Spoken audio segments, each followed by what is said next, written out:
it's the bird emergency, and it's one of the best days of the week. It's Friday. It's Photography Friday. I'm Grant Williams. I'm obviously a bit of a whacker when it comes to photography stuff because I can't work my green screen today. So, hello. Thanks for joining us. I'm joined for Photography Friday always by editorial photographer, and let's give you a new name, Ewen, raconteur, man about town, Ewen Bell. Good morning, Ewen. Hi there. How you doing? Actually, I'm more the man about the lounge room at the moment because we're not really getting about town at all. That's right. Man about the lounge room in your dressing gown. I think that's how we roll. Or for me, it's been tracky dacks. As I've said, I'm into 18 months where I have not worn anything other than shorts or tracky dacks. But we had to bring a bit of class into Photography Friday this time. Nicolas Rakotopare. Apparently, I got Nick's name right the first time I said it, although I'm doing the Nick thing. Hello, Nicolas. How are you? Thanks for joining us. Thank you very much for having me. And it's not much class here at all. I lost all my class when I moved here 12 years ago. So, well, that's right. Now, Nicolas, you're from Madagascar originally.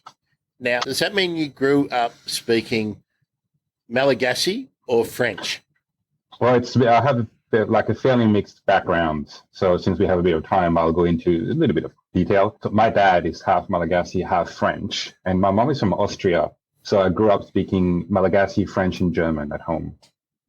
And in Madagascar. So I was born in Madagascar. I lived there until I was 15. Now, did that make you an outcast speaking German in Madagascar? No, there's actually quite a decent German community there. My mom worked for some German NGOs as well. So no, actually, and Malagasy people are really good at picking up new languages. When you go through national parks and all things, the guides speak Russian, Italian, German. It's quite impressive. No, I didn't know. I would love to go there one day. It's one of those places you hear about how certain ecological niches get taken up by one kind of animal, and that's what makes it really fascinating. Yeah, it is an incredible spot for that.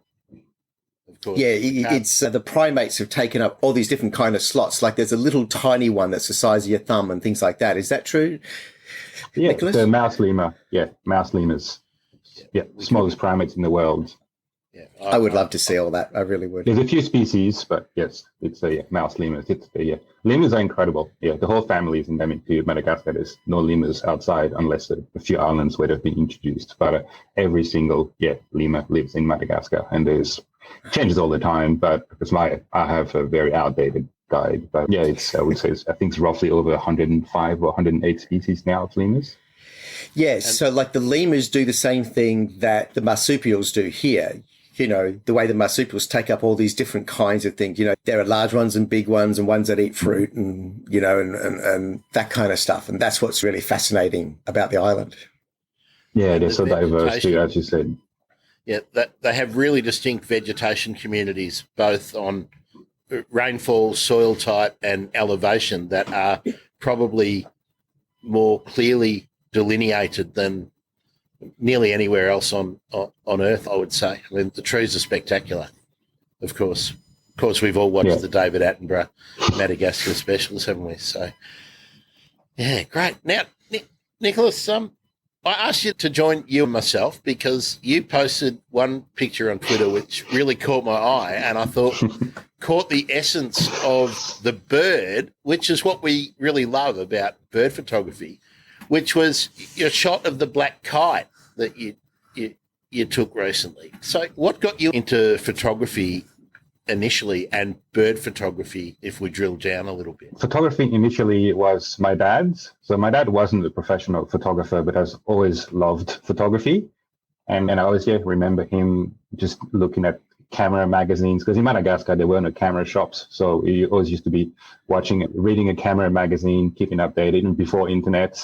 And then when we used to go visit the family in France or Austria, just pretty much the first place we would go to in Paris would be a camera shop because dad needed a new lens or this new camera or this thing. And so like a very enthusiastic photographer. And through that, I got my first camera when I was, I think, on my 13th or 14th birthday. and it's still sitting just behind me. I've used it a few times this year. And yeah, through that, I just started, all starting with just, it's a little bit compulsive, just documenting what I like my life.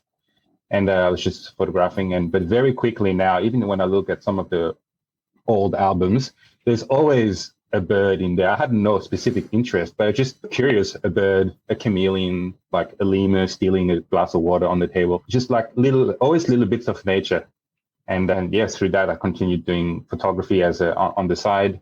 After we lived in Reunion Island, which is a French island next to Madagascar, for a few years. My parents still live on the island. That's where I finished high school. And then I moved to Paris for 2.5 years. I studied software engineering, but I was still always doing photography on the side, and I was doing it more and more. And I started shooting for a small, I get on the side for a small online rock magazine that was covering concerts and interviews for bands. And then I started doing a little bit of studio work with friends on the weekend. It's just doing more and more. And one day, it's a bit of a funny story, but my first digital DSLR I bought out of jealousy, because my brother, for some reason, bought a Canon 350D, which he wasn't good at photography. And I had this really old Nikon that was just falling apart. And I was just like, why does he buy a really nice DSLR and he's not going to use it to its full potential? So I went on the Gumtree equivalent and bought my first digital DSLR as well. And that's when I started doing a bit of the concert shots and meeting with people. I used to do these photo walks. We used to go and drink some wine in a French cafe and then discuss photography and go on a theme and like being able to exchange gear as well. And then I moved to Australia, and then it's just full of just nature photography. And what I've done as well is I did a science degree, and through that, every field trip, I was always the person taking photos of the field trip of what we were doing. And very often the teachers or the uni at the end of it was like, oh, we need photos of this, we need photos of that. Oh, no one took photos at all. Oh, this is a good photo of the topaz of that specific species, or this and that. So I did that. And through it, I was really seeing that there was an interest for sort of science and documenting science, but still doing wildlife on the side. And then after a while, I graduated, worked as an ecologist for a few years, and I lived overseas for a little bit. I lived in Borneo for a few months doing some frog research. And that's where, when I came back, I decided not to continue doing like straight research, but just going into freelance for science and nature media, because it was good with all the contacts I had and the experience I'd done, because I started doing a few shoots overseas as well, specifically on like science communication. And so that's what I did. But I've always done wildlife photography on the side and birds, because when I moved to Australia 12 years ago, I couldn't tell a pigeon from a crow, like barely. I just had no idea when I started my science degree about that and about the birds. And through hanging out with other wildlife scientists and friends and people that knew, I just bought my third field guide, some binoculars, and then it just went downhill from there. It just becomes very obsessive. But I learned the birds through the photography. I have that many terrible shots that I just took just for ID purposes, something that caught my eye that looked different. I was like, oh, that looks like the honeyeater, but it's not the same. So I photographed that, and through that, I was able to like learn most of the birds. And yeah, still do it today. It's still, especially in Australia, it's very hard if you do nature photography not to be into bird photography. I feel in Australia we have some pretty incredible birds. But yeah, that's the sort of long-winded answer, I guess. Now, I've just put a shot up on the screen, which you feature on your website there, Nick, with my tailed tropic bird. That's a ripper. Do you have any birds that you really love to shoot? Albatrosses. I just love albatrosses. But for just the sheer size of them, the absolute sheer size of an albatross is just mind-boggling. And what they do as well, in terms, I love things that the whole ecology of things that migrate and do like huge distance. There we are. I absolutely love albatrosses. I haven't seen enough in my lifetime, but the few times I've been able to photograph albatrosses, I always enjoy it. It's hard to pick. I love fairy wrens as well. It's just very interesting little birds, but yeah, storm petrels. What do you think of these, Ewan? Oh, that one's a beauty, isn't it? That's beautiful. Have you been down to some of the subantarctic islands, Nick, to see the albatrosses where they? It's very high on the travel to-do list whenever that's happening again. But yeah, I really want to go down to those. And we're talking about before, being sort of like moving into the middle of nowhere where no one lives. And that's something I really enjoy, being in the middle of nowhere, because usually it's like when I speak with friends that ask me, why did you just spend a week driving through the Channel Country or West Queensland? There is nothing there. We just drove through and there's nothing. It's like, actually, if you know what you're looking for, it is things everywhere. And so, yeah, I would love to go to those sort of remote islands and see the birds where they nest. There's a really great photographer who used to work for the Department of Conservation in NZ, Andreas. I'm trying to think of last name. I met him around about 15 years ago on a boat going down to Campbell Islands, and we went past the Snares, and the Snares is like part of the islands that come off New Zealand. And he had worked with the Department of Conservation for, his whole life. And he became a photographer because he was out in the middle of all these really remote places, and they were really beautiful places. But he said when he got to the Snares, he absolutely hated to be there, even though he was there for like 2 weeks just on his own camping. Because everywhere he stepped, he felt he was about to crush some kind of, like a nest or some kind of habitat. And he just felt really scared to even tread on that landscape.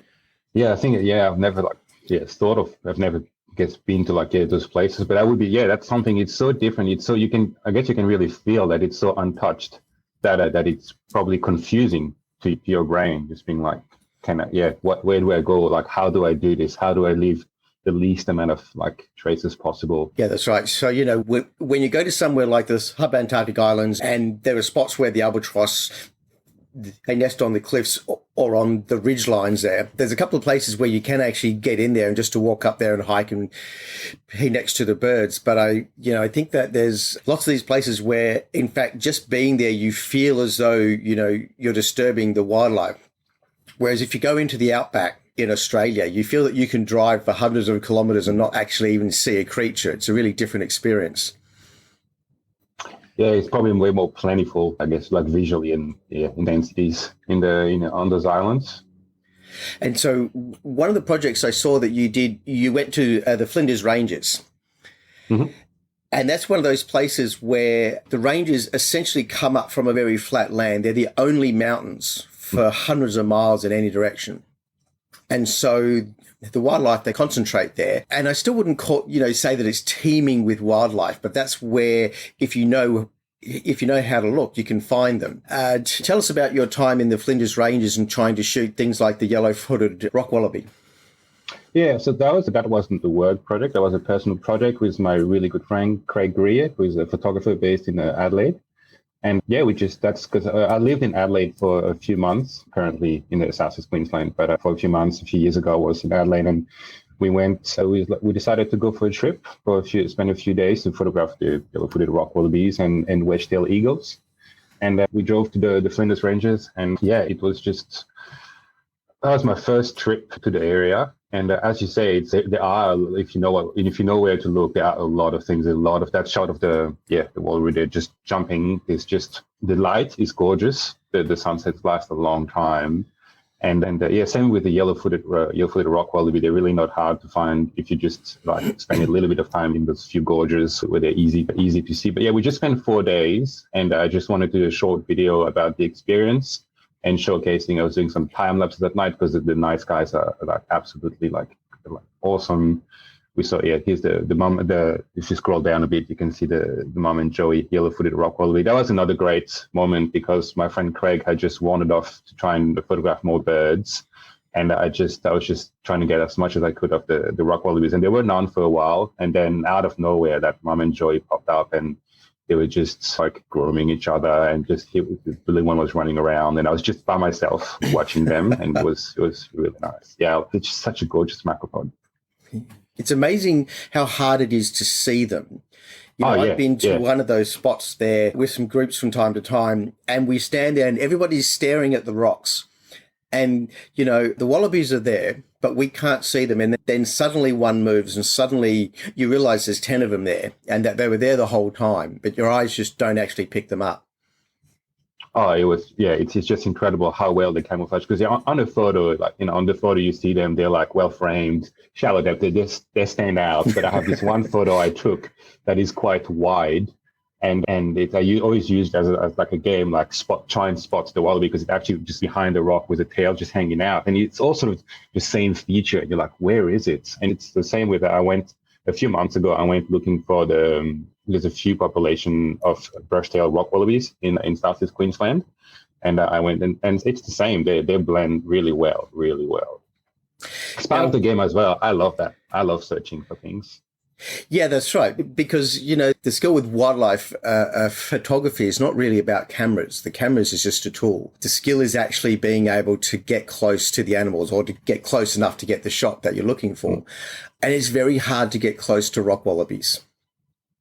Yes, very. The yellow-footed rock wallaby in one location were the most confining I've ever seen, but the brush-tailed rock wallaby was much harder. I really had to sneak and really hide myself and crawl around the rocks, because they were quite wary and aware of me at the beginning. But it's like a lot of the wildlife and the birds.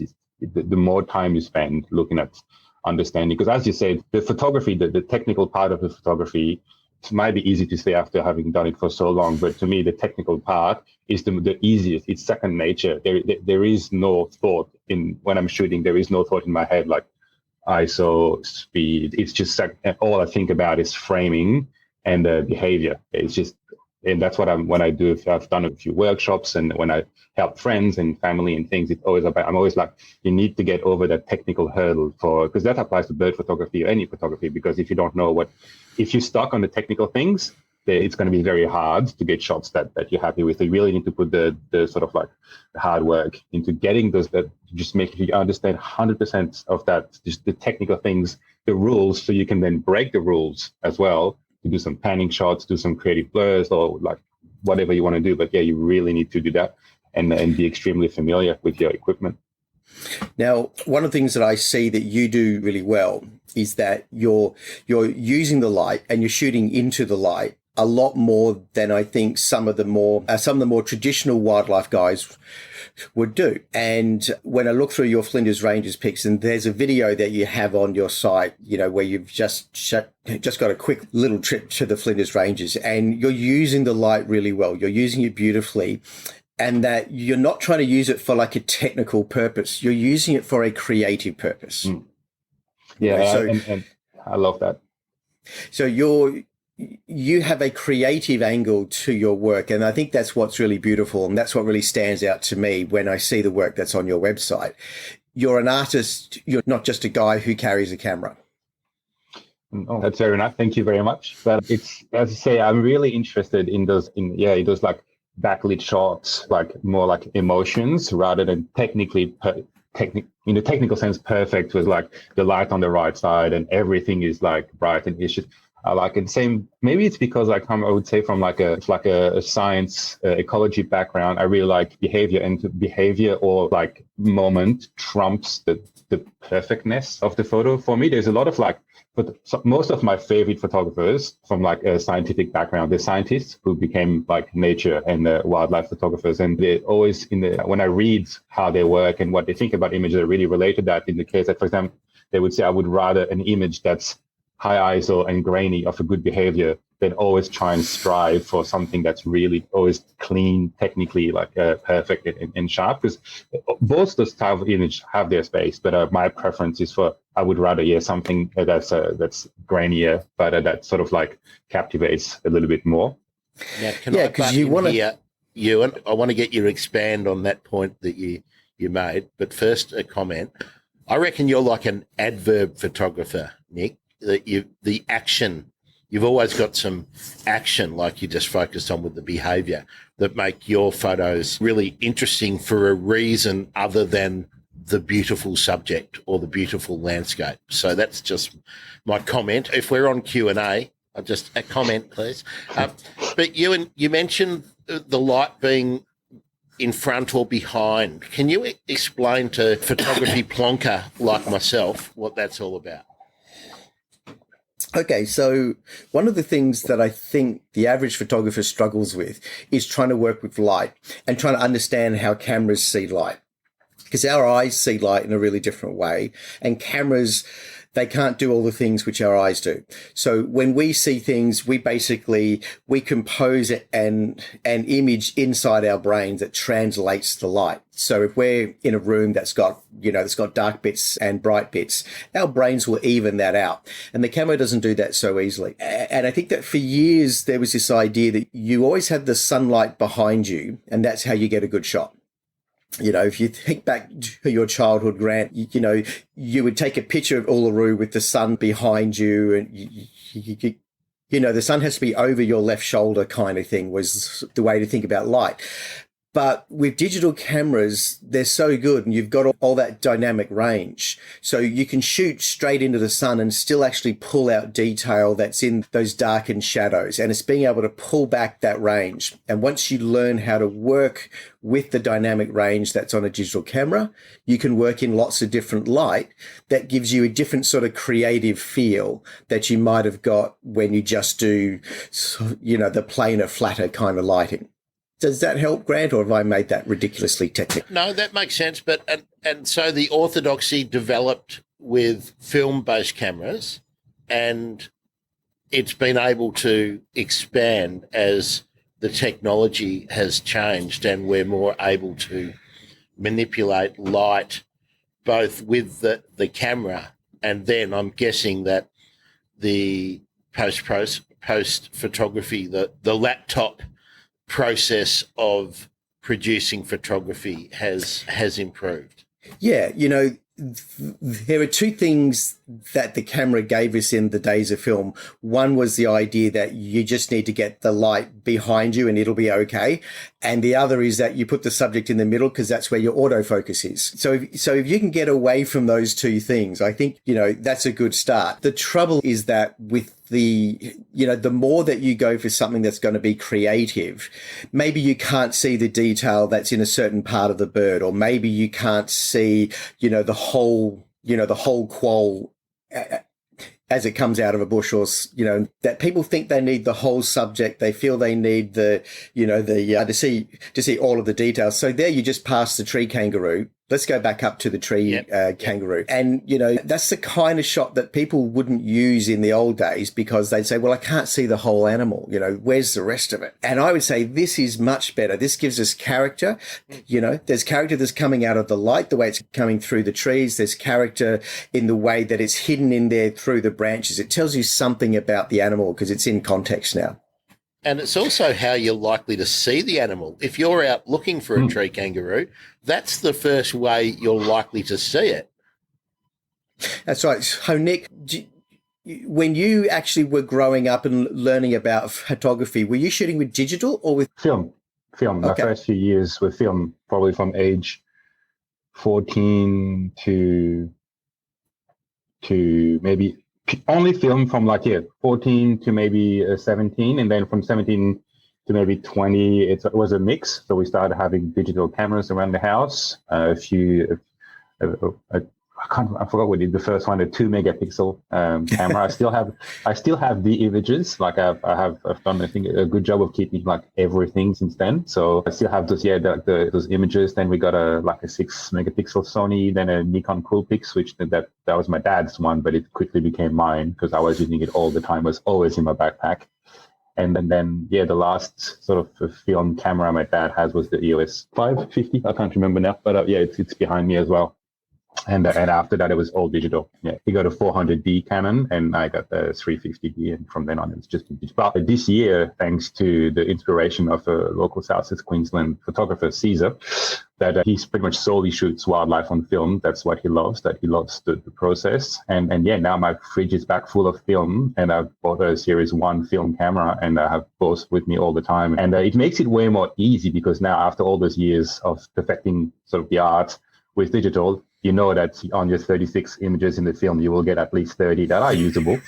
and so it makes it way more affordable in terms of that. Whereas, when you're learning, it's what used to be very difficult. So I do shoot now a fair bit of film as well, because I just like the process as well. Because we're talking about bird photography here, but just in general, I like photography as a whole as well. I really am creating images I prefer when it's like wildlife and nature, sort of photojournalism with science and things. But I will, I've done some food photography, some studio photography. I've helped friends on studio projects because that's where I learned a lot early on about lights, like artificial light. But that's something that was very helpful down the line, just understanding how light modifiers work and things, because there's always some small parallels you can make between light in the studio that's really direct, where with light in the rainforest that's just coming through the canopy. Like it's never like lost learning when you learn about light in general in photography. And then especially because now I would say most of my work is video these days. So for the past 5 years, it's been like mainly video in terms of what is work, like what is paying the bills.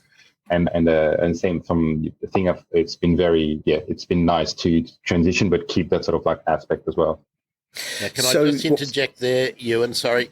Paying the bills, Nick, we haven't even mentioned what your role has been for the last little while. So can you just tell us what has been paying the bills, and then we'll nerd out again on methods and strategies and equipment. Yeah, if you want to hop on the main page then as well, there's some of the examples of what's paying the bills. But basically, for the past few years, I've been the science communication and media specialist for the Threatened Species Recovery Hub.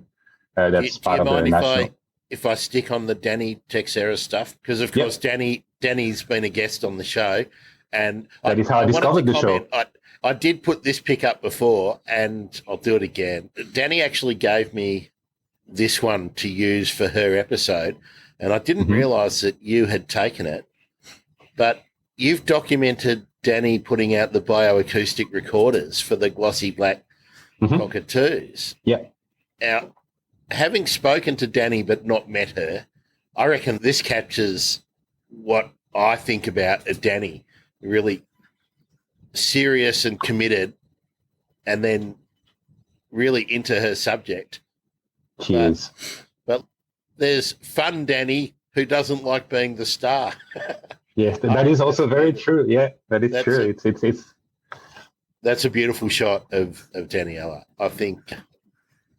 So basically what I've been doing for the past few years is documenting all those threatened species research projects. I've been extremely lucky, and I've been to some amazing places. And my role was to make short documentaries like that basically it's filling the gap between someone doing like incredible science on threatened species and publishing about that in scientific journals, but those things are very targeted and niche audience. And so by bringing all those like sort of high impact visuals, both stills and motion, we could reach a whole new audience and let people know what sort of work is being done around Australia on threatened species. Because the Threatened Species Recovery Hub covered a lot of different projects, were involved in a lot of different projects, and it's been great. So that's what I've been doing for the past few years. I do other tasks as well. So I mentioned that before ecology, I studied software engineering, and same as I was saying with studio lights is a skill that never goes astray. Same with IT and software engineering, something that's helped me throughout all my careers, whether it's in ecology when I had to do mapping, satellite mapping, some coding or anything. It's been very helpful. And it's the same for photography or video, because it really helps understanding, as we're talking, the technical aspect of it before, the process, what actually is an image, how does light affect the sensor, what can I do viewed through like this very technical lens and knowledge, or like codecs in video, how video actually works, what data rates, all the sort of like real nerdy but super fascinating things I really like. And it always helped me, whether it's in science or like creating images. So I do like other things as well for the Threatened Species Hub, looking after the website side of things, and a lot of other, like all the technical stuff that no one wants to do that is related to media and science communication. I do. So I do that with the Threatened Species Recovery Hub. I'm also the communications officer for the National Malleefowl Recovery Team. Okay. And so I do all their social media, newsletter, and they have a really good archive of camera trap videos and things like that. So I use that and I edit that in new, like sort of, I tailor it for social media as well, because they have everything in this specific format. But because I spend a lot of time on social media for my own photography as well. So I'm pretty across how things need to be to have the best impact. So I edit things like that as well for them. And I work freelance on the side. Ewan, are you a codec? I am. You've got to know what the hell your codecs are doing when you're working in video. Video is 10 times the work of stills. It really is. There's so many things between the data wrangling, the way you're capturing. You've got to think about shutter speed differently. You've got to think about, the data rates on your cards. You've got to think about how it's captured in terms of codecs, whether it's a codec that's going to be good for editing downstream. You've got to think about, the chroma capture rates and things like this. It's just a ton of work to jam into your brain. And I think not everybody should actually step into it until they're absolutely ready. What do you think, Nicholas? Should people just jump in anyway? Well, they might jump in anyway and jump out and never come back. So that's the risk if you jump in straight away. You really gotta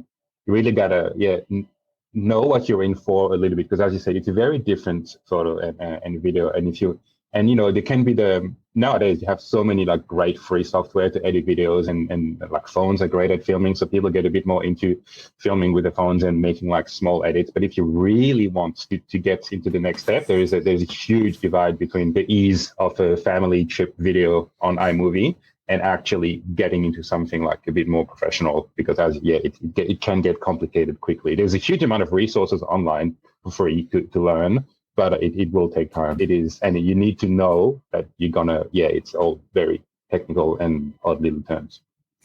Plus, I think that there's a point at the beginning where it's really fun because you're actually creating something that you hadn't actually created before. And it's really, there's a joy that comes out of that. There's an energy. And then at some point you step into that point where it's very technical. You're having to actually deliver something to a client, to a specification. Something goes wrong. You forget to capture something or had your camera set in the wrong way and you can't use that footage, or it doesn't tie in well with the rest of the edit. And suddenly it's not fun anymore. How are you keeping the joy in your work still, Nick? Well, it's like when I'm filming, I'm so lucky, like that project or projects in general, I get to go to some amazing location, a little bit less in the past 18 months, but yeah, I've had some, it's just, as much as I'm always stressed, I'm like, all right, I'm going to have no power for 7 days. I'm going to have to shoot all day long. It's going to be 43 degrees, or all those things that come into play. But the joy is there just because, I don't know, that's what I love doing. That is what I love doing. I love editing as well. So I know that after those long trips, I'll be at home and I'll be able to like create things, and I'll be able to, just the idea of telling people about all the great work that scientists, Indigenous rangers, NGOs are doing across Australia. It's so important. It's so needed. And it just gets me excited.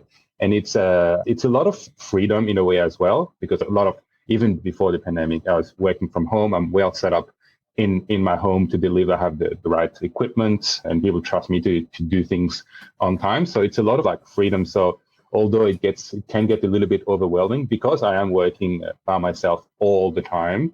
And so you have a lot to think about: the audio, the video, then the aerials, everything that sort of like needs to come together. But that's also something that I think has helped me. And I've heard feedback that's something that why I've been rehired on some freelance shoot as well, because my background in science, I have done cage trapping, camera trapping, failure trapping. I have been identifying. I know the wildlife. And so I know what shots are possible or not. When I get a call when I chat with the team at the hub and they're like, all right, we need to do like a video on that project. I'm like, oh, it's mammal trapping. And I already know what will be possible or not. And that's great, because I'm not going to ask the scientist what's a quoll, or I'm not going to ask them, all right, so I need like a lot of daytime footage or this or that. I know, all right, all I can get for the quoll is maybe like a little peek out of the bag, him like poking, measuring the tail, and then opening the bag. And then I need as many cameras as possible to hopefully do this. With quolls, they never do. They never do. I have this, we caught the same northern quoll 2 nights in a row, and we knew where the den was. So I set up 5 cameras along the path where it usually runs back into its den. It ran around and behind every single camera I had set up, every single one.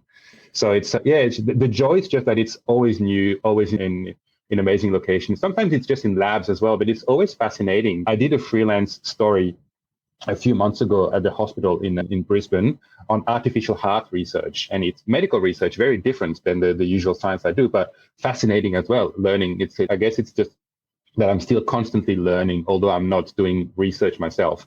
I'm always learning and always surrounded by people that have dedicated their life to this sort of knowledge, and then it's exciting. And I'll always when I take time off, it will always be for like personal trip. 2 weeks ago, 3 weeks, I went to Western Queensland, just took a week off, and I drove and I just grabbed my camera and I went to visit some friends near Longreach. And then all I did was just spending time with friends, talking wildlife photography and doing all sunset and afternoon photography sessions by myself, just driving around the small national parks around. And yeah, I guess that's my way of keeping sane as well, because yeah, it does some projects, because there are some projects I don't get to shoot. If someone had some phone footage from 3 years ago, the project is done in terms of field work. I still have to edit it.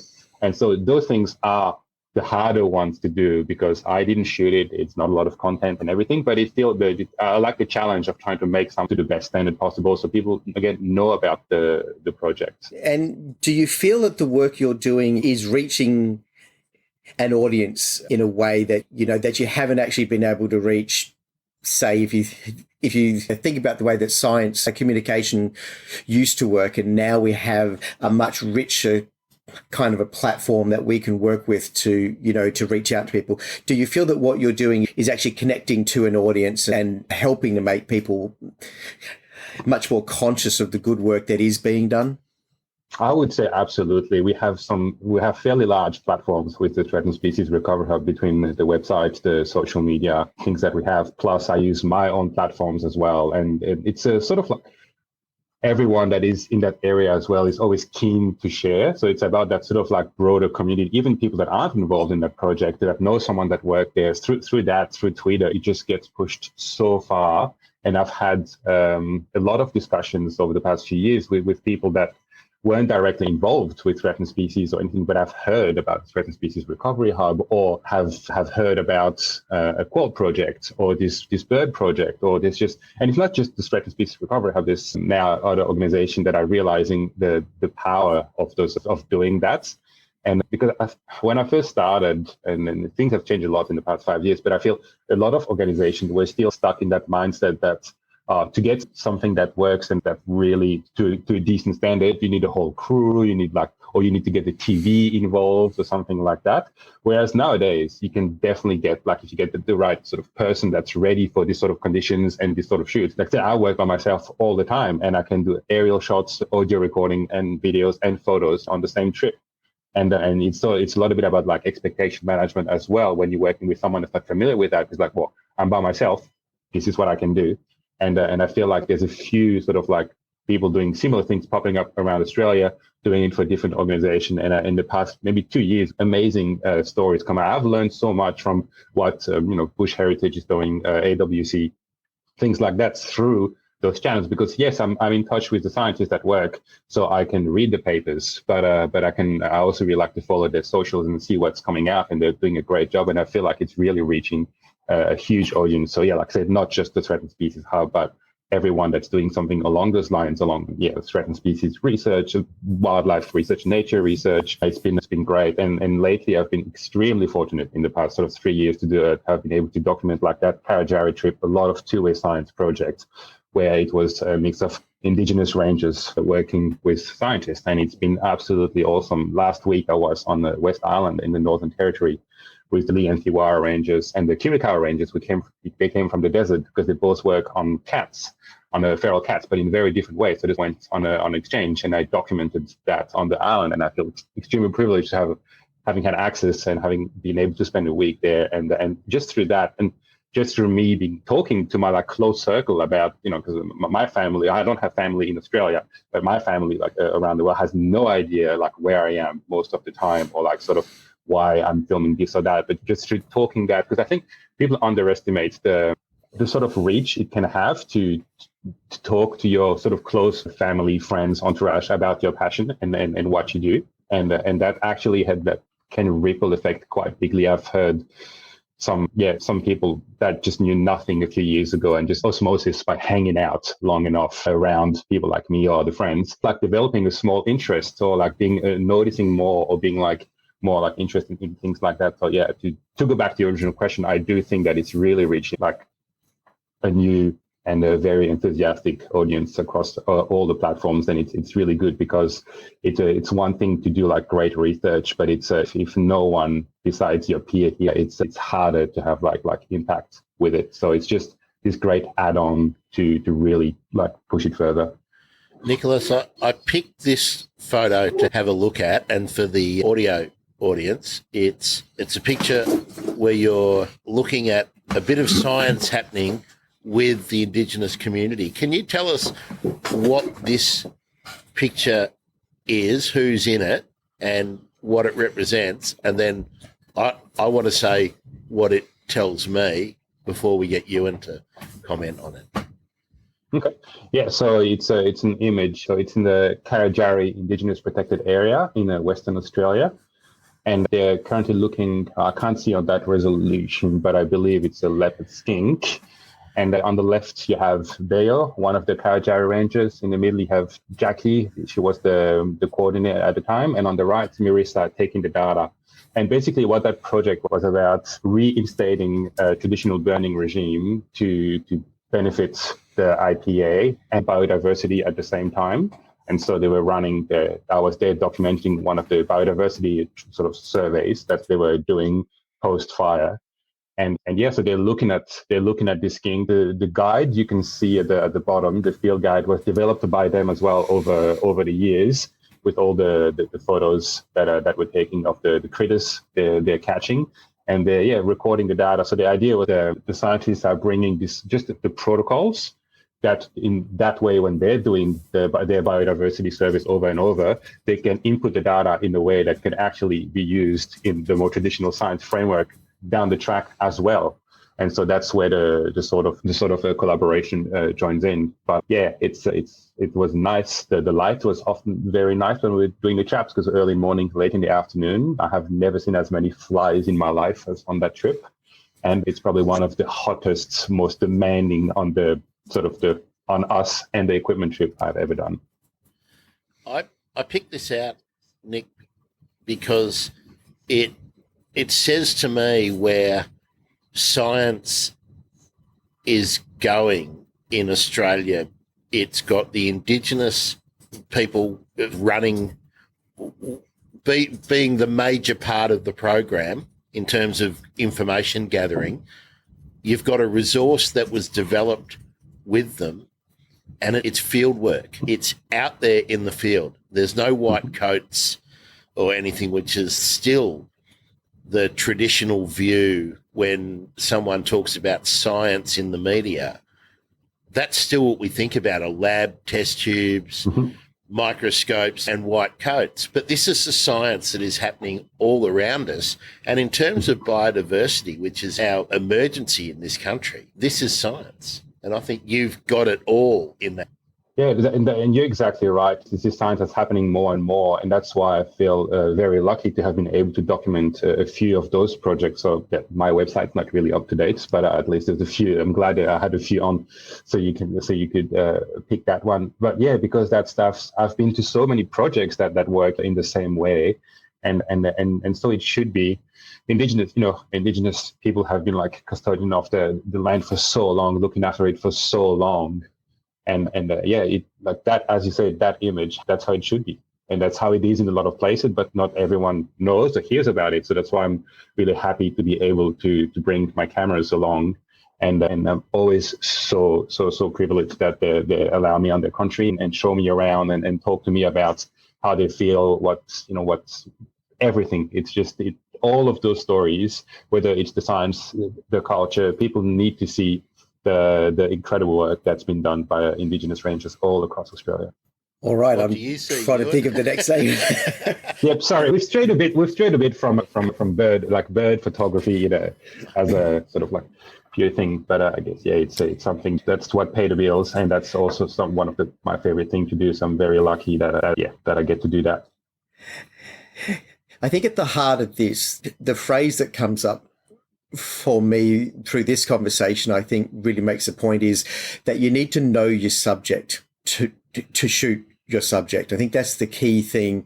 So many people really struggle with that because, they're thinking about their cameras. They're more concerned about what brand of camera they have than what they're going to photograph.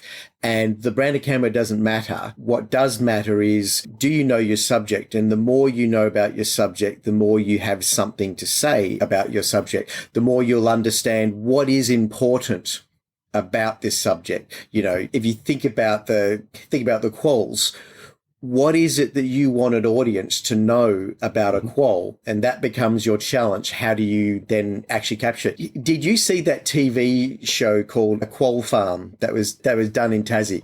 That was amazing. I can't believe he managed to put that together. That was astounding.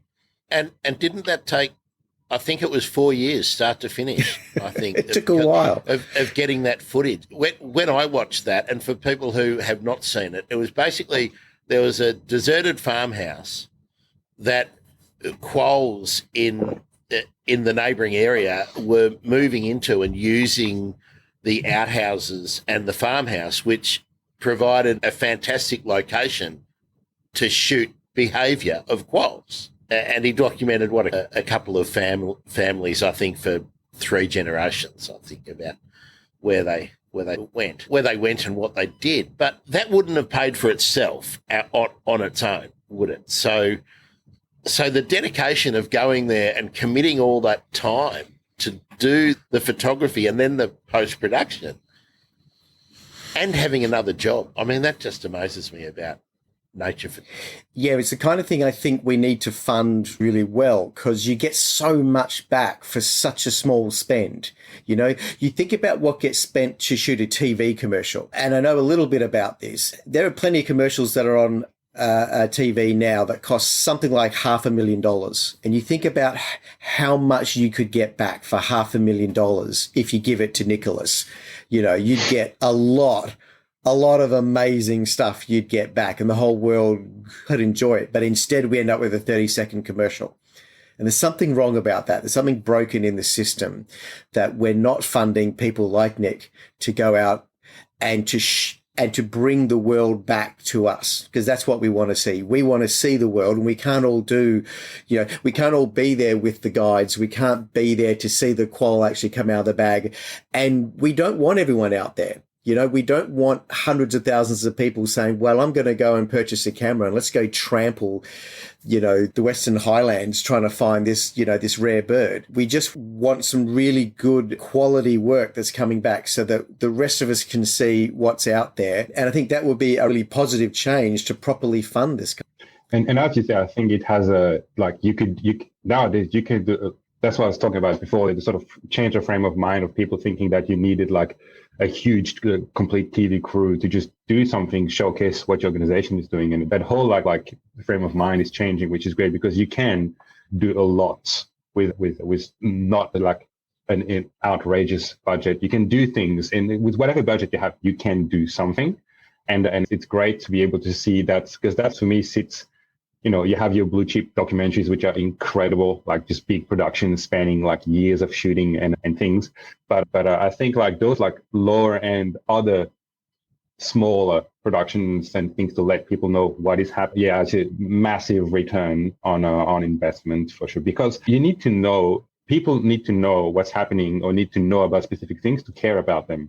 If they don't know about quolls, they won't care once someone is like, well, that quoll is now extinct, and they never care. Same with bird species, and yeah, that's why I think there's a lot of things coming out, great little things on Asian honeyeaters, and people need to know about the birds, because people don't care about things they don't know about.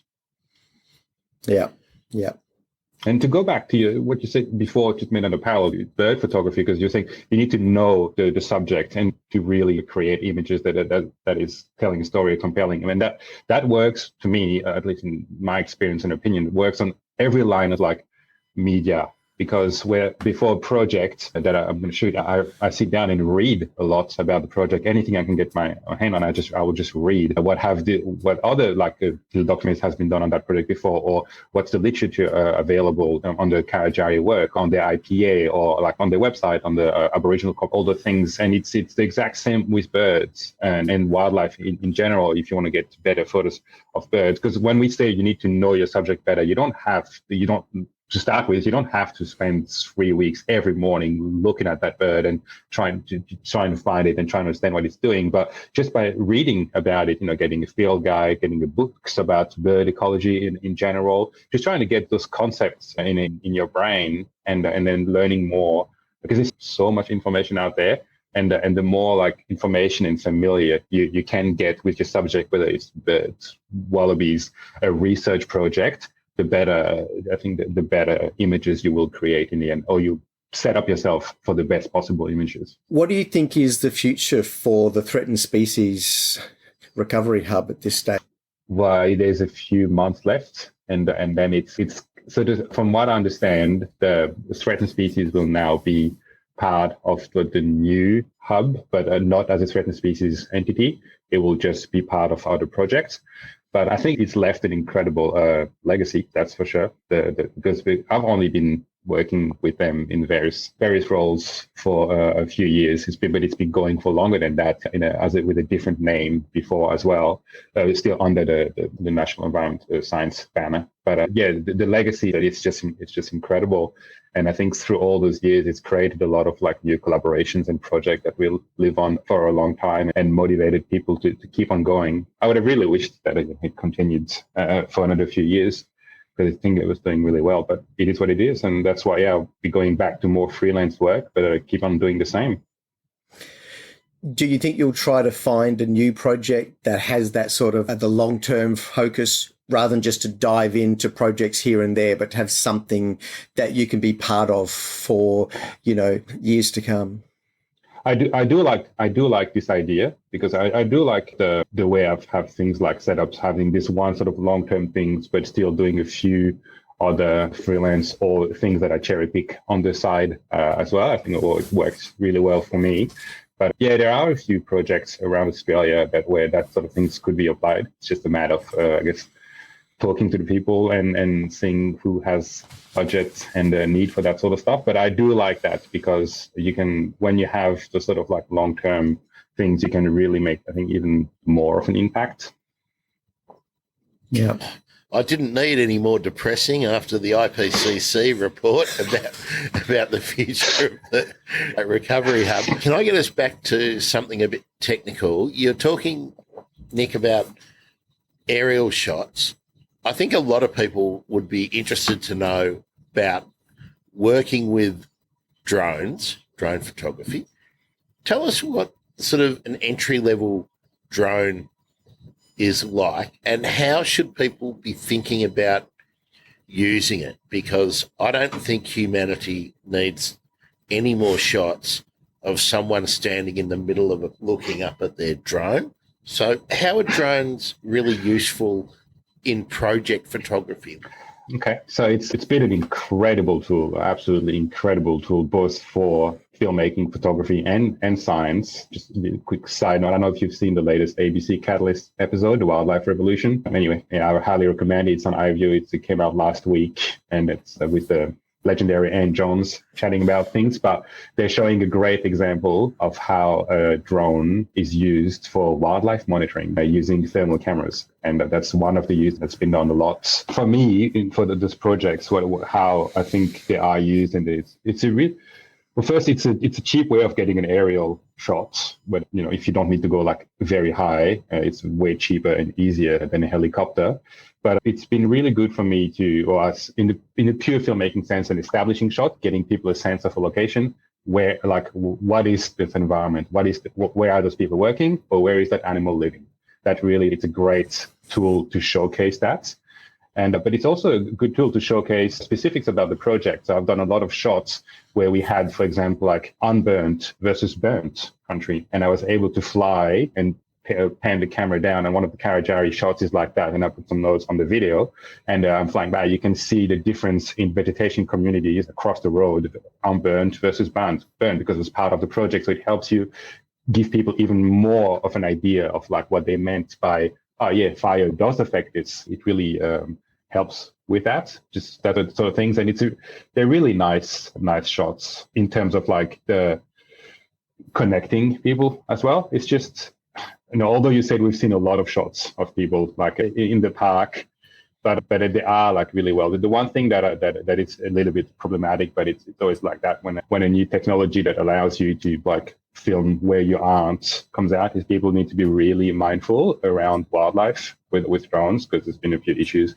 over the years. It's a lot of animals can perceive that as a threat. You don't want to be harassing wildlife, so it's always good, as with as we said before, there's a lot of good resources online, especially I found the legislation in Australia very, very clear, in 99% of the time, very clear. It's all online. You have all those quizzes. You have everything you need to know about what you can do. You have apps, and it's different in every state as well in Australia compared to, I know a little bit because my dad also flies drones for fun on the small French island where the legislation, it's very different, and it's very complicated to find anything. So Australia has done like something that's quite good. So I would recommend, people really look into that and find that information. There is a range of drones. You don't have to get my drone is actually quite old. I'm fairly notorious amongst my friend group to like very slowly update my gear because I rely on it so much in the difficult conditions that I have something that works.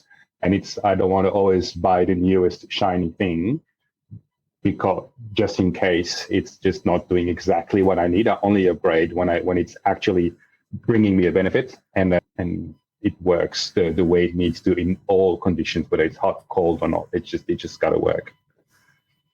I remember that photo really well, the one you put on the thing, because I was so out of breath at that specific moment. Tell us about the setup. Believe so I haven't looked at this. That's the thing. I do bird lists, not necessarily to count, because my memory is absolutely horrible. And a bit of striated laughing thrush, I believe, in the Annapurnas in the Himalayas. Because so I've been to Nepal a few times, and on that trip we were going to do a trip hiking to Annapurna base camp, and I was like, it's a lot of beautiful landscapes, portrait photography, and time lapses. And I was like, do I bring my bird lens? I was like, it's old. Again, it's an old lens. It's heavy. And I'm like, do I take it? And I ended up taking it because I was like, I'm going to see things that I shouldn't not take it. That was a few years ago. And then it was one of the hard days of hike, and I was just resting on this rock, completely drenched in sweat. But I had the camera around my neck all the time, and it's quite heavy, but I think just took pity of me and just sat there perching perfectly, looking at me for a few seconds so I could get that gorgeous shots. And it made that's my favorite bird photo of that whole hike. Took a lot of other landscape and time lapse and things, but that's probably, the bird was just very nice to me. Sometimes, I would say 99% of the time birds know when you're focusing on them, and they're just waiting that split second that the autofocus points just lock on the bird's eye, and that's when they fly off. They must have that sense. I'm pretty sure they do, but he was just nice because I was suffering. Did you pick up on the key phrase that Nicolas used, Ewan? For me, it was, I had my bird lens with me. Of course, you have to tell us what your bird lens. It's probably going to be surprising because, again, I don't have a 500 because, like I said, I do love photographing birds, but I do love photographing a range of things. So after I graduated university and I started working, at the time I had a really old, very bad quality 70-300 Canon, a very old one. Then I got a 300 f4, old prime that worked so nicely, so lightweight. But I spent a lot of time around the hinterland rainforest. I'm always in dark areas. So I wanted a 300 2.8 because I also like photographing sports and larger animals as well. And after 2.5 years of saving, first big prime I could afford was this old version of the Canon 300 2.8s, which I bought, and that's what I still use today with the 2x extender. That's why I was saying I'm not too much in the. I would love a 600 that's super sharp, but then I'm happy with the sort of results I get from my 300 2.8, which is extremely sharp to start with an extender. It's good enough for me to take the photos I need to tell the story. So it's a bit of an odd setup because I've often heard the saying, if you spend all your time with an extender on your lens, you have the wrong lens. But fair enough. But it's also really, it's a very personal thing. I have endless discussions with friends about the gear and equipment, and I'm notorious to always be like the downer of like telling people like, you don't need to spend on that, or tell me why you want to buy that, like just other than the fact that it's brand new or it does this, or like, do you actually need that? It's like, no, but it looks. It just looks. So do you actually need it? Or like, can you actually buy that one and spend the rest of the money on a 3-week trip? to do something like that. I'm always like, they always come to me when they want like discussions about the things, because I always love talking to people and just making sure people get the right equipment for like what they actually want to do, rather than something that's like just because it's expensive and nice. Ewan, Plus, can also, you decode I that think a little bit about extender rings and 300. Okay. So let's just assume that people know what the camera body is and it's got the lens, but can you expand that gear description? As it turns out, I actually did something really similar probably around about 20 years ago. Was it that far back? Maybe not quite that far back. I also had some Canon gear, and I got a secondhand 300mm. I think it was the F4. I didn't get the 2.8 just because of weight. Because weight can be such a big issue, right? So if we talk about a 300mm lens, that's a pretty good telephoto. You know, that's some good reach. But you've still got to get pretty close to birds. If you're, you know, the smaller the bird, you know, the longer the lens that you need. So 300mm is good. But if you put a 2x converter on it, the converter goes between the camera and the lens. And so once it's on, you generally don't want to take it off, especially if you're out in the bush and everything's wet, or especially with dust, you know, because changing lenses in a really dusty landscape, that can be an issue too, because you don't want dust on the sensor. So once you've got it on, you've now got a 600mm lens instead of a 300mm lens, but it's about the same weight as the 300mm lens that you started with. So, you know, it's a really good way to upgrade. The downside is that the converter is going to lose light. So the autofocus is not quite as fast. The image maybe is not quite as sharp. But if you can get twice as close, that's a really big win, especially with smaller birds. And so here, this particular bird, the striated laughing thrush, and I've seen these twice in the Himalayas, and they're just such gorgeous birds. I don't think I've been that close. The lens I carry gives me roughly 800mm lens perspective, and I didn't get anywhere near as close as that. So, you know, this thing with the lenses is that you can do more by changing your behavior than by changing your lens. You know, I think that's the really key thing. It's great to have some brand new gear, but the problem that I see is that I see people end up with lots of gear and they can't carry it all. You know, they can't take it all on their trip anyway. You know, you can only pack so much. And so just to have more gear doesn't necessarily make your photography better. Just have, you know, like if you're carrying 6 cameras, you're not going to take 6 times the photos, are you? You know, you can only hold one camera at a time. It takes time to change over. I did a review for one of the 600mm prime, and it was beautiful. It was a great lens, and I got some gorgeous shots, but it took up the entire back seat of the car to get it anywhere. And that's a problem. That's a really big problem. So, you know, there's this trade-off between, yes, you can get a better lens and you can spend $15,000 and get a sensational lens that'll be so much better, but you've still got to get it there. You've still got to haul it about. You've got to work it. And I think there's something to be said for saying, you know, not just here's the gear that I can afford, but here's the gear that's going to work with me being out in the fields, getting closer to birds, you know? And so if you're doing this handheld, I think that's a really big thing to think about with this conversation, handheld versus having it on a tripod with a gimbal. If you've got there's a size of lens, depending on your strength, you know, that you can hold and actually handheld and still get some reasonable shots. And above that size, you need to have it on a tripod. And now you're not just carrying a bigger lens, you're carrying a very big tripod, you're carrying some heavy gear, and it's not just the time it takes to set up, but what bird's going to come near you if you're standing there with a great big rig and a bunch of sticks and you're taking up the whole space just to set up this really big lens. That's going to be very hard to get closer to a bird and to react to the moment. You know, that moment you had here in the Himalayas while you're walking down the path, you've got to be able to respond quickly to capture that moment, right? That's exactly right. And that's a philosophy that I really follow in terms of, I don't own a gimbal. I don't have a gimbal for my wildlife photography because I'm just walking around and as I do have like a tripod that I will set up myself on, but it doesn't even have a gimbal. It's usually more for like when I have several tripods for filming as well, but it's the same for photography and filming because for the way I do wildlife photography. I just like walk around, look for things, and yeah, I want to be like mobile. And it's a big thing, as you said. When I was in Western Queensland 3 weeks ago, my friend kindly loaned me his Canon 800 Prime, which is so heavy. It's sharp. It's great. The reach is awesome, but it is so. But also so impractical. I'm used to shoot from inside my car, just driving along the tracks, looking for kangaroos and seeing slowly at sunset birds. Because in the car, it's easier to approach things. Sometimes they don't see you as like a threat or anything. But that lens is so big. I was having trouble just like moving around inside my car. I was literally just like banging against everything.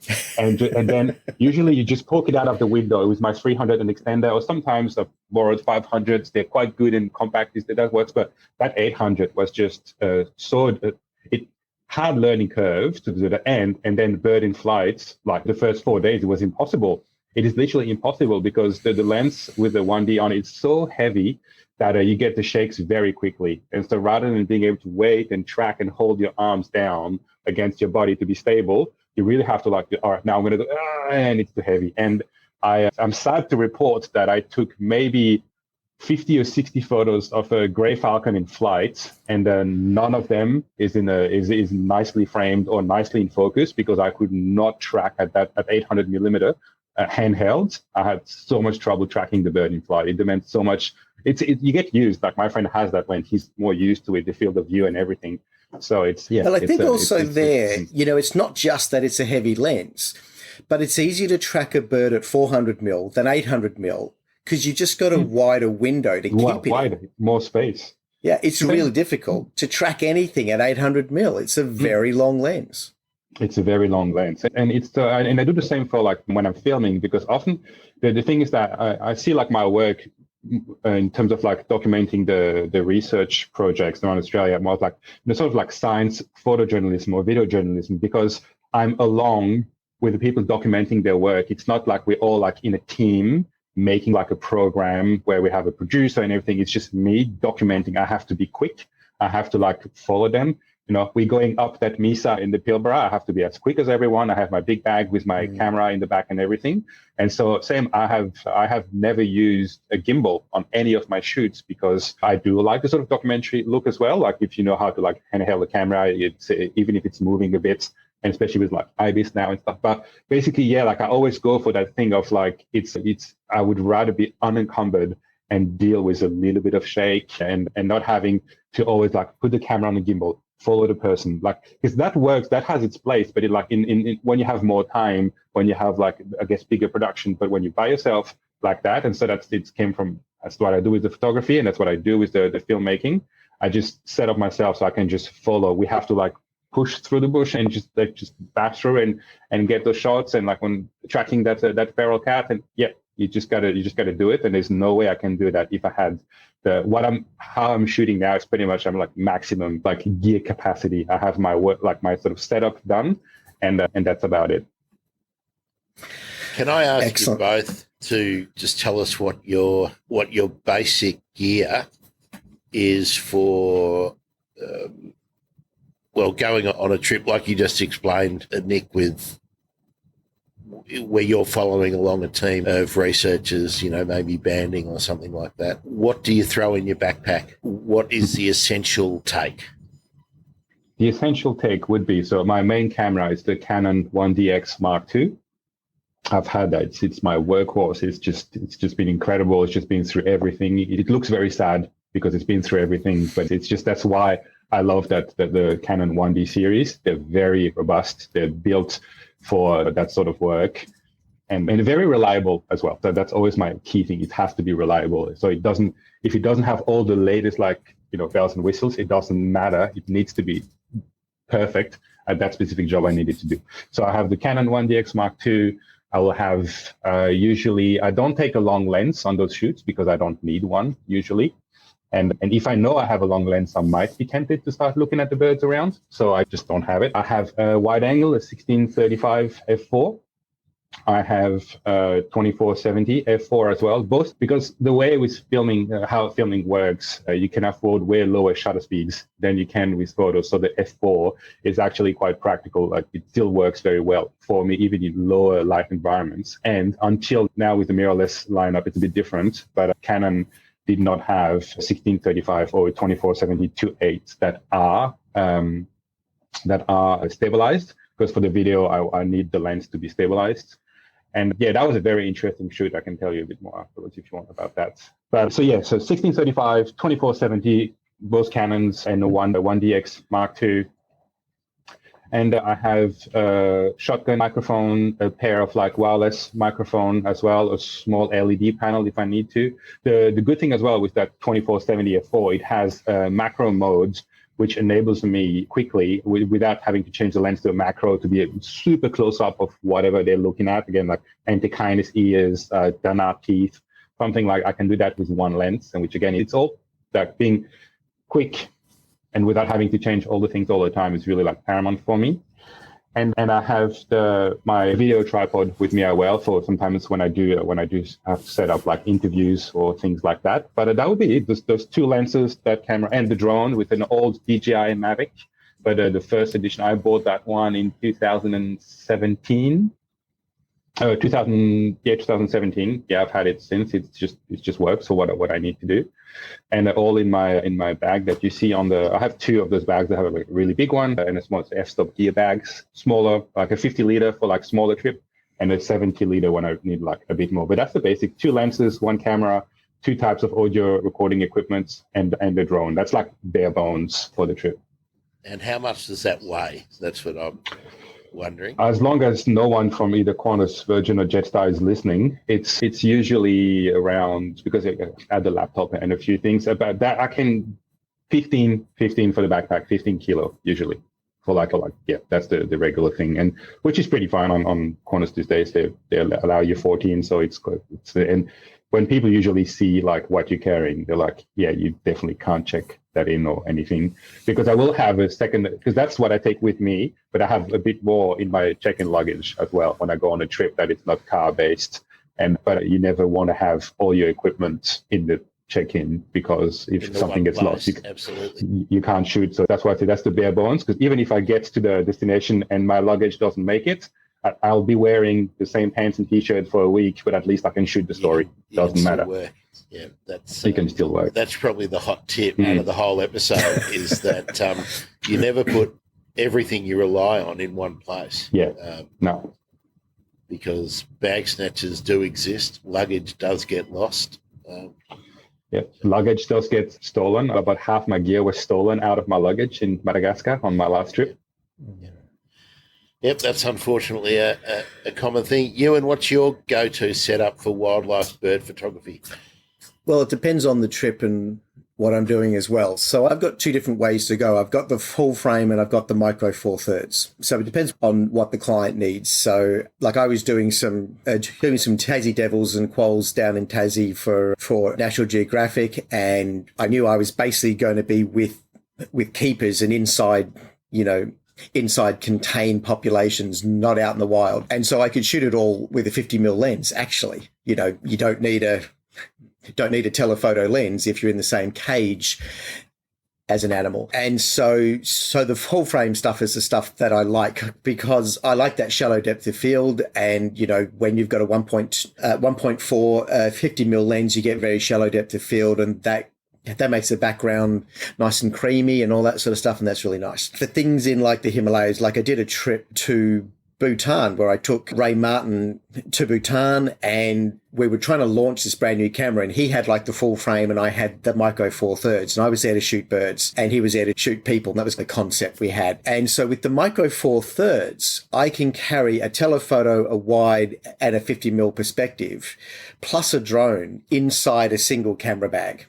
So all of that can fit in there. And, in terms of weight, we're talking something closer to 5 kilos than 15. And it's just, it's just a different the scale of everything is different. The smaller your sensor, the smaller your lenses and all that kind of stuff. So there's a downside on the wide angle because you need to go extra wide with the smaller sensor, but there's an upside on the telephoto. And with the telephoto, particularly with the ultra long telephotos, the super telephotos, you're going to get some nice sort of shallow depth of field the longer your lens anyway. You know, depending on the separation between your subject and the background. So, you don't have to have like an f2.8 to get some shallow depth of field. If you're at 400 millimeters, you can still get that creamy background. It's just that, the wider your f-stop goes, the creamier the background is, and so that's why we love the full frame gear, because you just get that beautiful soft background and that kind of stuff. So on something like a G9, I just want 3 lenses. I want my wide angle because you always need to get that wide scene and get that context. I want my 50mm perspective because that's really the workhorse. And that's where I'm going to get my shallow look. Even with the smaller cameras, you can still get that shallow depth of field sense. And it's great for portraits. It's great for still life. It's great for lots of different things, that 50mm perspective. And then I want that telephoto. And in my particular case, the 100 to 400 I've got, which gives me an 800mm perspective on the G9. It's so tiny. It's the size of your water bottle. It's not very big. And it means that I can have a second camera that's always got the telephoto and one that's got the wide angle. And I can just basically reach for one lens or the other and I'm set to go. And the reason that I want two cameras, because if something goes wrong with one of the bodies, you need to have an extra body. You can't just go out with one, because if you're like a week out there in the middle of nowhere, it's a long way back to get a brand new camera. And the other golden rule I have is that if I'm going to have 2 cameras, or more, I want all the cameras to use the same battery. One single battery system for all my cameras. So I don't want a full frame plus the micro 4/3 because I don't use the same thing to plug in, because you're going to run out of power on one and you're going to, grab the spare battery. You don't want to have different sets of batteries and different sets of chargers and all this kind of stuff. So one battery, one lens system, but you need that spare battery, that spare camera body. And the other thing that's really great with something like a G9 is that you can power it off the USB. So I can charge my G9 off my laptop if I really needed to. I could charge it off like a solar charger. I can charge it off the Land Cruiser. That's right. You can bring those 2 things. Yeah. So, and I think this is something that will become standard with cameras really soon. I think that all of them will eventually end up, the idea that you can charge your camera over the USB makes your entire workflow much more practical and, much more flexible, and to not have to worry about running out of power, to know that you can simply top it up when you get back in the car, or to top it up off a 12-volt system when you're at the camp, is just gives you that, that peace of mind that you're not going to run short. Because with the mirrorless systems, they use more juice. They're going to use power. They're going to run out much faster than a conventional DSLR, so that's something that you got to keep in mind. And especially if you're shooting video, you're working the system much harder. You're drawing much more power when you're shooting video. And I guess the other thing I'll say, in terms of a startup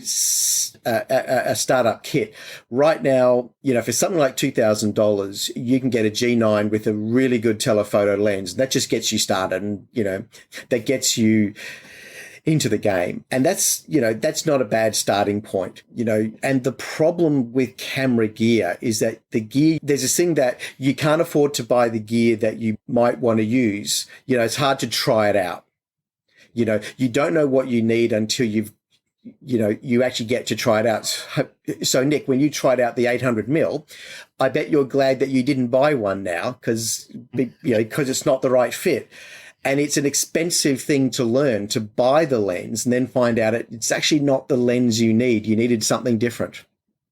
And that's why I was saying, when I said earlier on that when I was learning, when I was living for this few years, I lived in Paris when I was part of that photo website, and we used to do catch up on weekends, and we were all just trading gear for an hour or two so we could test them. That's how I got to try my first a L lens, a Canon L lenses prime. My first 85 1.2, I remember the first time I tried that one, the depth of field was insane.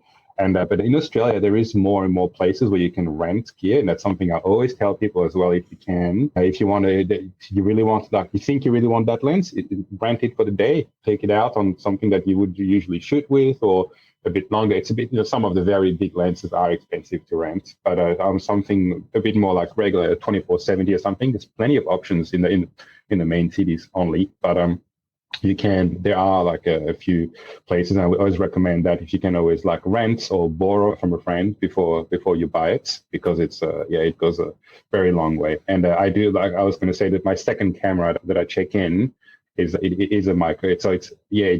I'm on one of those people that have different battery systems, because all my main equipment, because of that, for all my work, whether it's like for the hub or anything like, or I think I use my personal equipment as well, because I like that. I like it. But my second camera is the one that the hub has, which is a Panasonic GH5, which is an incredible bang for buck filming camera. Even today, it came out a fair few years ago. They're just about to release the new version of it, but it's small, it's light, it delivers incredible. Yeah, it's just great. So that's the second camera I have with me. We actually got to do a shoot with Panasonic when they first launched that camera. We got them to come over to Laos, and they brought that camera. We had this amazing guy to shoot some video, and the camera was just out of the factory. It hadn't quite been all, the firmware wasn't quite there yet and all that kind of stuff. And we went to Laos and we did some stuff down the Mekong with the monks and all that kind of stuff. And the camera guy was just like, wow, this is the future of video. He was really excited, the guy that was shooting the video, and it looks so harmless. It doesn't look as though you're carrying a professional camera. And the footage that he got out of it was incredible. Absolutely incredible. It's awesome. The file size is great for what you get out of it. You can put it in. It was one of the first cameras to be able to shoot in 10 bits at that sort of like a camera size. And it's launched so many small, like I think like indie production companies and things around the world. I've seen a lot of, it's been used in not the latest series, but the one just before that. I've seen it a lot that convert into video camera traps, because it just has the, it's like bang for buck. And because I vividly remember I was watching this documentary, and there's this shot of this tiger walking through, and I remember looking like that is what camera trap contraption is that? What is this? And after a lot of like sleuthing and digging out, I actually found out the blog of the person who built them for that specific sequence, all GH5s. Right. And as you said, Micro Four Thirds, you get that extra reach. And it's often dismissed, but it's a great option for someone that wants reach in a light package and great lenses. I ran one wildlife photography workshop in Sri Lanka before the pandemic, and that's something I wanted to like continue, because I spend a lot of time in Sri Lanka and I have a lot of friends working in that area that we work with, and it's a great place to learn wildlife photography, and it's incredible wildlife and culture. Anyway, and one of our clients had a G9, and first she was very surprised to see that she was, out of all the lenses we had, she had the most reach, because she had the same setup as you. She was like, wait, that little camera is an 800 mil, and you with your huge thing is only like 600. And I was like, it works in very like, so it was great, because you got the conversation started, and after the first like sort of few days of training and things, she got some amazing shots. But it's great. That's what I love today. That's why I like talking to people about more than just like, oh, this is the newest shiny thing, buy it, because it's actually, because this newest shiny thing might be the right thing for you, but might not be. There is so many options. And coming from that software engineering background, I love technical things, and I know how they work, so I can direct people to what they actually need, or try and explain it to them. I think it's really fun to do. So just to drop back into something technical, you mentioned the 10-bit when we were talking about the GH5 when that came out. So I think it's worth actually trying to explain that a little bit more. And I think it'd be good if we talked about not only 10-bit, but also shooting in log gamma. Now, are you shooting in log with all of your video work? It's not necessary. It makes the workflow just a little bit too long for me. There's so many things to go through that I very rarely do that. But for my freelance work, absolutely. I shot for a UK documentary earlier this year, and they had an episode on Australia, and I shot half the episode. And for that, I was able to try the new Canon C70, the new little cinema camera, and shot everything in log. Yeah, and because I wasn't editing as well, I was just providing the sort of log footage to the editor in the UK. But yeah, to go back to the 10-bit thing, so trying to give like a parallel to people that don't really understand or don't really know like a video, but basically it's like RAW versus JPEG. Like your JPEG is an 8-bit file, so like that's the 8-bit is sort of amount of data you would get per pixel, whereas you move that to 10-bit and you have way more latitude to edit your footage afterwards, whether it's shot in log or not. So basically, your 8-bit footage, it's like a JPEG. It comes out as is. You can do little correction, but it will quickly break if you're under or overexposed. It will quickly have some banding in the sky, whereas your 10-bit footage will have way more latitudes for that, the color correction and the just exposure compensation as well afterwards. And it's only now most cameras shoot 10-bit footage, but it took a while to get there. The GH5 was one of the first one. And when we spoke about like a gamma log, S log, basically to get the most out of, a lot of the professional cameras have that option, and to get the most of them, you shoot in a log profile, which again, I'll use the analogy of being like, it's like you're shooting raw, as in there is no color correction applied to your footage by the camera. You get this really gray, dull looking footage, but it has all, just like a raw photo, it has all the information embedded in it and allows you to color correct to an extent that you couldn't have done if you had shot, if the camera had decided. And a lot of cameras have that. And even GoPro, like my GoPro, I shoot, it's not called log, it's called ProTune. And I will shoot in ProTune a lot of time, especially underwater, because I want to be able to color correct myself. I don't want to rely on the camera to decide what color things should be, because sometimes it's a great job, sometimes it doesn't. So it's this extra option you can have. If you know you want to spend 3 weeks color correcting that one clip, you can do so. So yeah, that's like how I explain. Look how long it got before anyone mentioned a GoPro. Do you both use one? No, I don't own one. No. Yeah, how often do you use it, Nick, and what for? For my sort of like science work, it's usually for release shots, because it's a very easy thing to put like on top of a trap or next to a bag or that sort of stuff. It's really good to do time lapses as well, quick time lapses these days. It has really nice speed ramping mode, which is if you do a time lapse from like a day to night, it will do a very nice clean transition.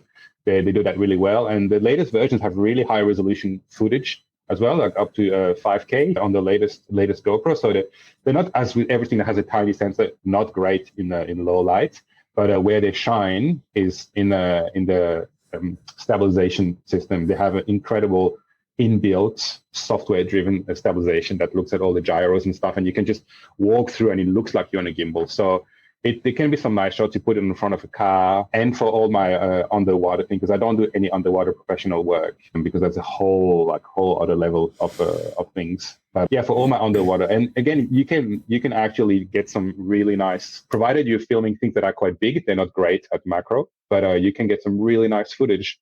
And really nice. My favorite underwater video I've ever done is shot with an old GoPro 5. And it's mainly due to the fact of what I was filming, but I shot in a ProTune as well, so I was able to color correct myself afterwards. And I was filming 2,000 barracudas like swirling around us, and with the GoPro, it's a nice wide angle, gives you really this sense of like, wow, this is incredible.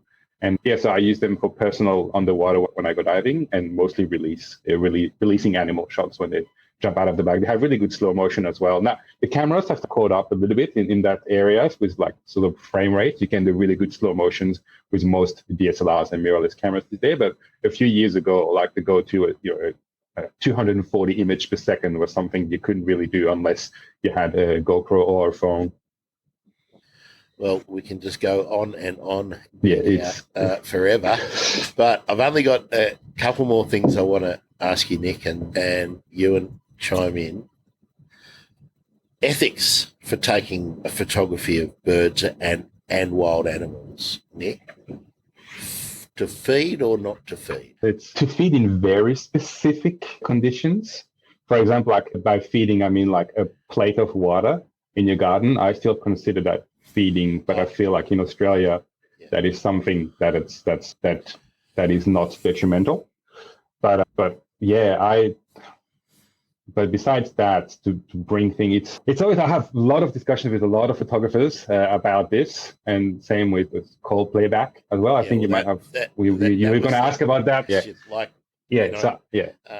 I don't, so it's all like personal choices, and I think there's a whole spectrum of things how people do it. So I've done call playback for work when I was doing research in that capacity. I don't bring a speaker with me on the field or anything. I will do the odd, like try to get something to look at me, which like I feel like I have very little success with, things that very poorly like interested in my like noise skills. But yeah, I would say feeding, like it has to be super well done, super like informed, super transparent as well, like why it's done. If it's not necessary for something like very specific, for example, the thing that comes to mind is, I have never been, but the hide in Melaleuca in Tasmania for the parrots, because they have supplemental feeding. And that is like photography with feeding, to me, that is acceptable, because it's part of the recovery process of that species and very well set up. Because if you don't do it, if everyone starts feeding like random things left, right, center just to get a photo, and first, it's not great for the wildlife, but also there's a lot of issues, I think, with like disclosing things online, people that don't disclose exactly when things like that have been done, because that gives the younger photographer the wrong idea of like, oh, it's all those shots done, like it's hard to do that, and then just pushes people to do things that they shouldn't. Whereas if there is a lot of like honesty and disclosure about, oh, this was done, or I've removed this branch, or this has happened, or I've used this, people need to be more open about that. But if you ask about me, I don't have a speaker with me on the field. I never use that, or I never set up branches as well. I just take things out. I'm the same as well. Yeah, look, I feel the problem is if everybody goes out and does it, then you have a problem. And someone who's going out professionally to capture images of a particular species so the world can understand that we need to protect them, I feel you've got a bit of justification to do things like feeding or calls or whatever, because you're trying to collect that content so the world can see what's out there. So the argument about that doesn't hold once you translate that to 10,000 people in the suburbs here, all actually going out and using bird call. I saw a guy in Royal Park who was there for probably 2.5 hours, because I saw him on the train going out and I saw him on the train coming back, and he was in the same spot. He was taking shots of pardalotes, and he was just hammering that bird call for 2.5 hours in one spot. And he had set up a log, and then I saw that guy on Facebook, the next day, and worked out that it was him, and other people had commented, and it just made me feel sick. It really did. That, because at that point, it's about him. It's not about the birds. Exactly. If it doesn't benefit, if it's not for the benefits of the species, or like the actual education, if it's just for pure ego, that's the problem. That's the thing.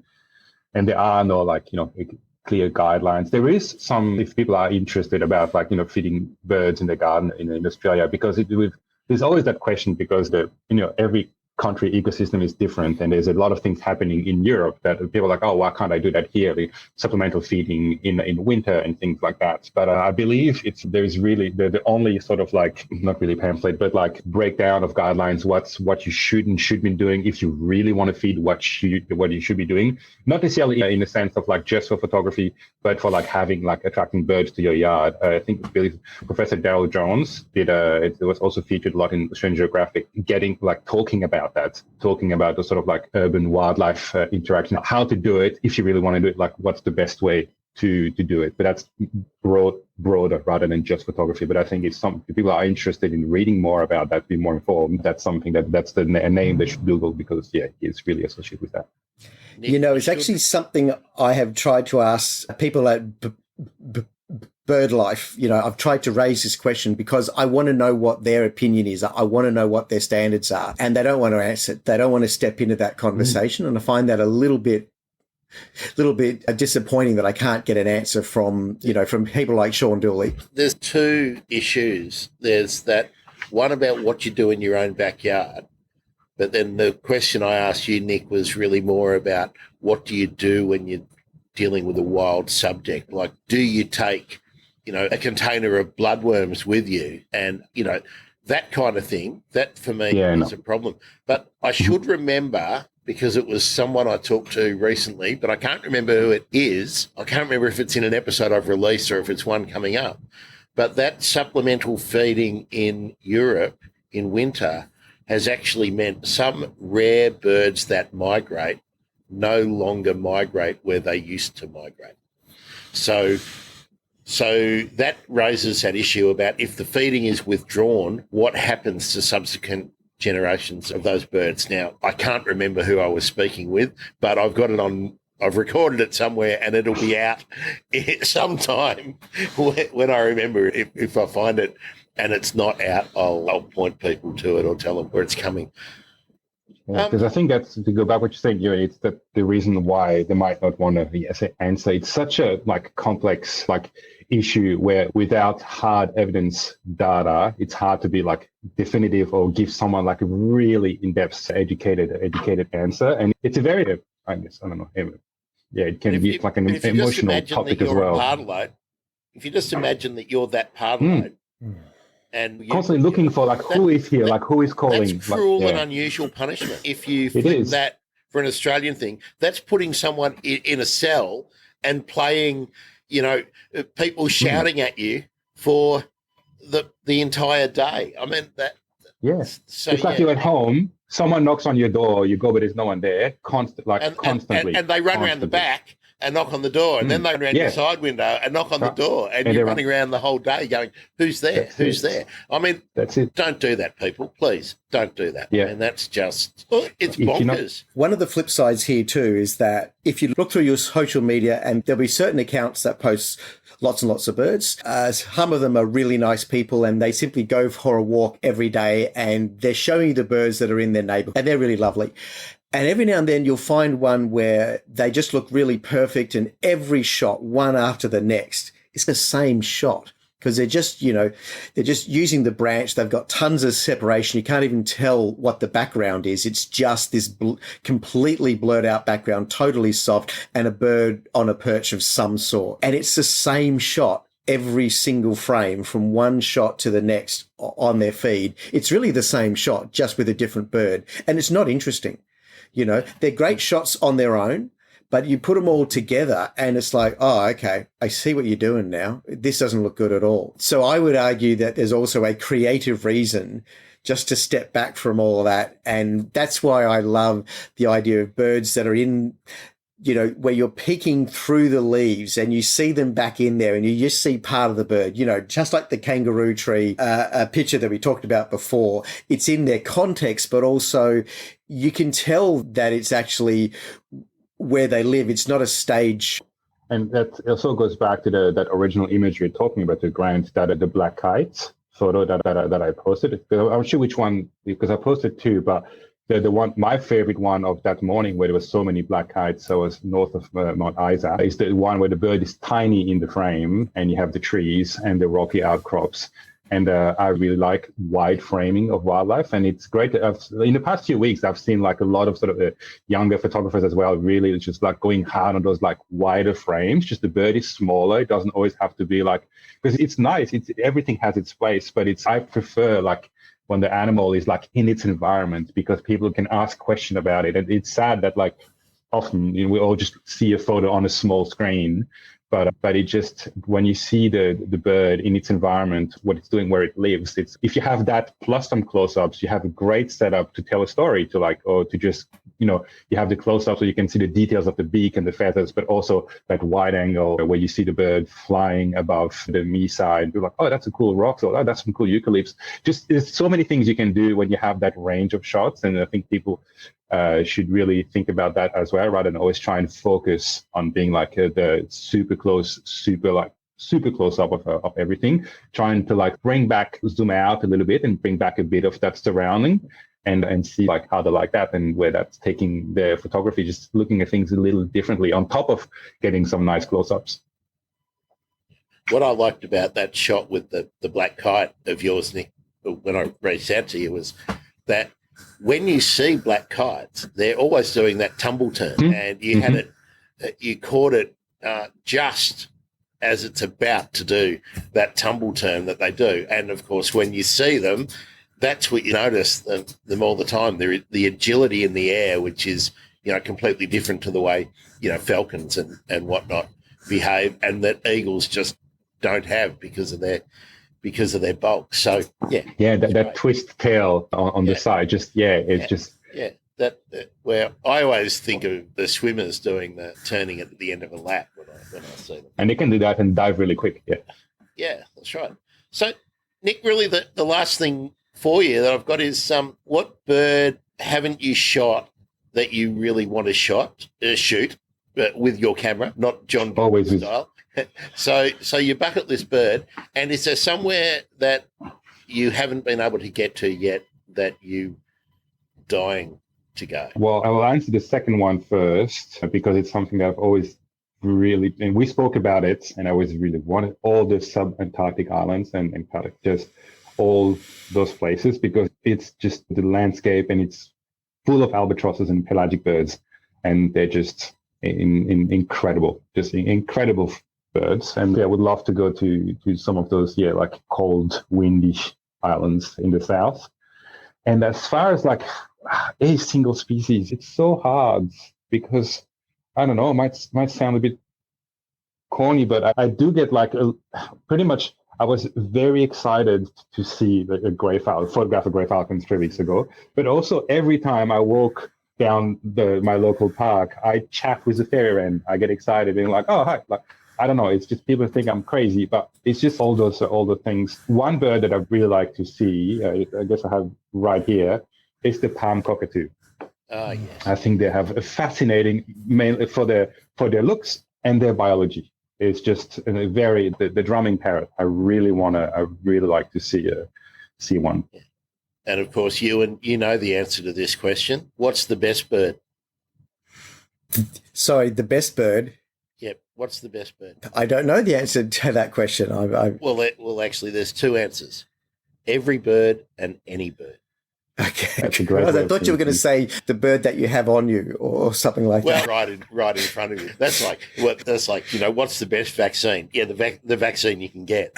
Yeah, no, I think that I like that attitude, Nick, where every bird will offer you something if you have a camera in your hand. I think, and the same with any experiential bird watching. It's not just a willy wagtail.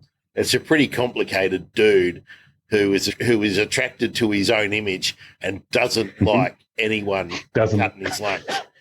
So that's it.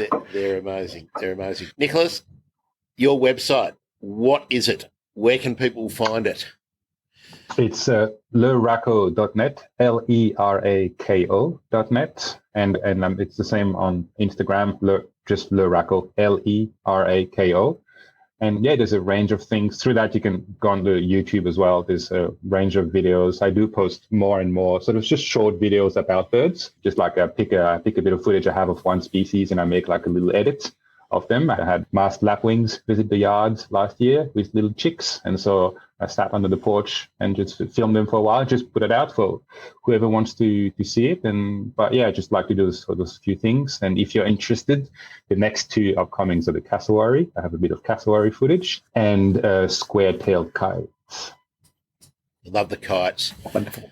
Ewen Bell, where can we consume your content? Well, if you head to ewenbell.com, you'll find lots of stuff there. Lots of stuff. Yeah. Some birds, some travel, some me, some ideas, the blog. It'll be great. And can we tease some Ewen about an upcoming rebirth of a project? Nope, we can't just yet. Not until we have more details. Just yet. It's That's under wraps. Okay, and of course you can find my stuff on Twitter at The Bird Emergency. You'll find my snark and sark and conservation pleading. I don't know. It's gone from encouragement to being, I don't know, panic outcry. We have to bunch together and do something. But I don't know how we do it. Strategy meeting later on, gentlemen, on that point. And by the time this goes out, thebirdemergency.com you'll be able to see nice pictures and listen to every episode. I'm Grant That's Williams. exciting. That's Nick Rakotopare, and that's Mr. Ewen Bell. This has been Photography Friday. Thanks so much for listening. Bye.